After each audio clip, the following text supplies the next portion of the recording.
आचार्य चाणक्य की संपूर्ण कहानी पार्ट 5। गांधार में प्रवेश। चलते चलते चाणक्य ने गांधार प्रांत में प्रवेश पा ही लिया। वहां पहुंचते ही उसका चेहरा खिल उठा। बहुत चर्चा सुनी थी उसने गांधार की, वहां की सभ्यता तथा भव्यता की, पुरातनता तथा विशाल भवनों की। सचमुच वहां के नागरिक तथा भवन अलग ही प्रतीत हो रहे थे। वहां सचमुच सभ्यता व भव्यता दिखाई दे रही थी। उसने गांधार के बारे में जैसा सुना था वैसा ही पाया। थके हारे विष्णुदत्त ने एक धर्मशाला में प्रवेश किया। वहां उसने पहले स्नान करके अपने तन की थकान मिटाई, फिर पूजा पाठ करके आत्मा की भूख मिटाई, फिर अंत में भोजन करके जठराग्नि को शांत किया।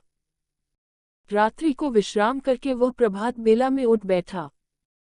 उसने तक्षशिला का पता पूछा, अपना सामान कंधे पर लादा तथा वहां से अपने गंतव्य स्थान की ओर चल पड़ा। उस समय उसके हर्ष का कोई पारावार न था।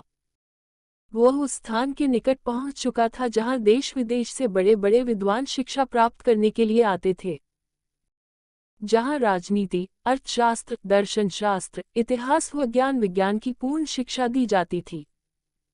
नंदवंश का विस्तार यूं हुआ।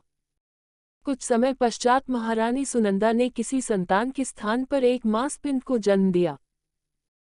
महाराज के आदेश पर राक्षस को बुलाया गया तथा वह मांसपिंड दिखाया गया। राक्षस ने ध्यानपूर्वक मांसपिंड को देखा, फिर अपनी तलवार से 9 टुकड़े कर दिए। प्रत्येक टुकड़े को उसने अलग अलग जल से भरे जारों में रखवा दिया। कुछ ही समय पश्चात उन मांसपिंडों ने आकार धारण कर लिया। तब राक्षस ने उन्हें दूसरे उचित स्थान पर रखवा दिया। समय पाकर वे 9 बालक बन गए। बधाई हो महाराज। एक दिन राक्षस महाराज से बोला, अब आप स्वस्थ 9 पुत्रों के पिता बन चुके हैं। सबसे अधिक बधाई तुम्हें हो राक्षस। महाराज प्रसन्नतापूर्वक बोले, यदि तुम अपनी विद्या द्वारा उस मांसपिंड का उचित उपचार न करते तो हम इन 9 पुत्रों के पिता नहीं बन सकते थे।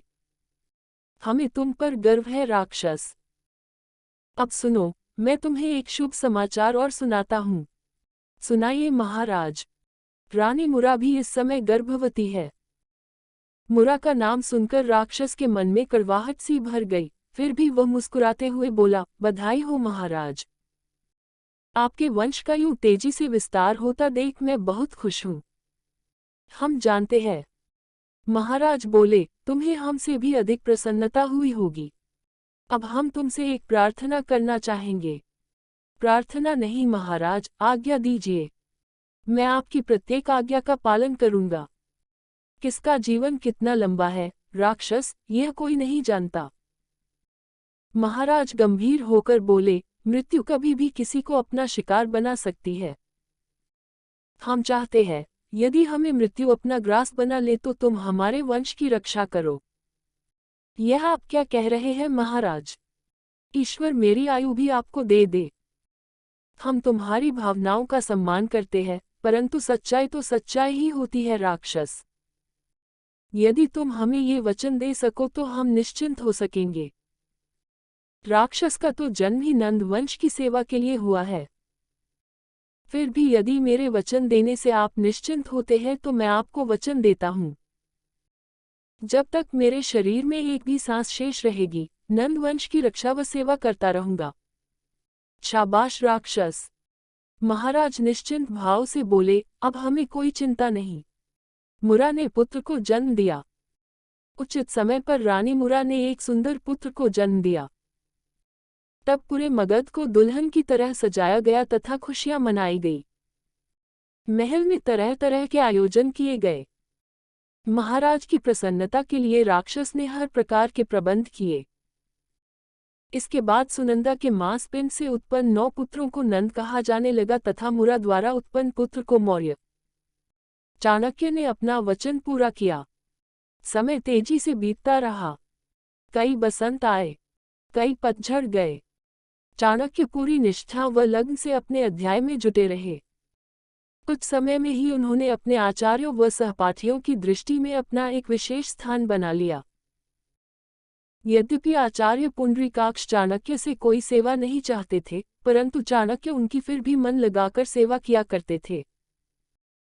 उन्होंने उपनिषद, व्याकरण, गणित, दर्शन शास्त्र, ज्योतिष व रसायन शास्त्र इत्यादि में पूर्ण पांडित्य प्राप्त कर लिया।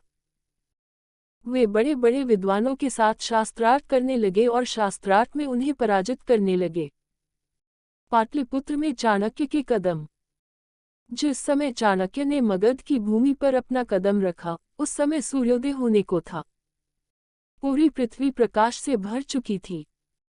पहले तो मन किया कि जाकर अपने बचपन की मित्र सुवासिनी को तलाश करे, अपने चाचा शकटार के दर्शन करे, परंतु उन्हें उचित न लगा।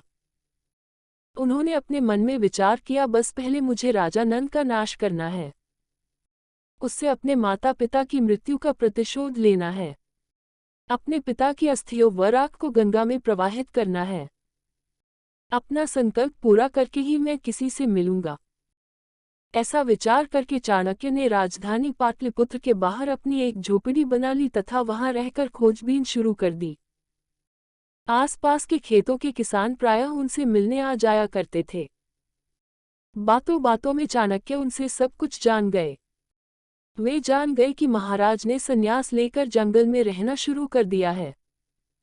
राज्य की सत्ता नंद भाइयों ने संभाल रखी है।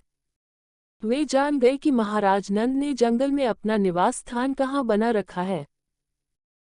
सारा पता लगाने के बाद उन्होंने अपने वस्त्रों में एक कटार छिपाई तथा अपना संकल्प पूरा करने हेतु जंगल की ओर चल पड़े। आगे की कहानी के लिए चैनल को सब्सक्राइब जरूर करें।